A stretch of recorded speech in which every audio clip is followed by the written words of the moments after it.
Be, ano naman nangyayari? Iyak na naman yung isa, be.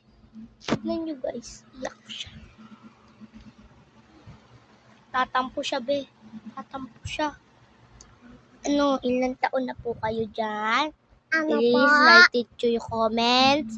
Please po, like and subscribe po kung Tagalog kayo. Mag-English na lang po kayo. Tagalog, be, naiintindihan po kami namin. Bilis po. Ano ba? Grade 3 na po ako. At hindi ko alam kung nasa kotse mo. Yan po, nagdadabog po siya. Hindi ko alam kung nasan yung kotse mo. Kung nasaan yung kotse mo? Saan mo ba nilagay yung kotse mo? Saan ba? Hindi ko alam. Hindi na alam namin. Dito, si Duday. Di ba po nagdadabog po dito po na yun?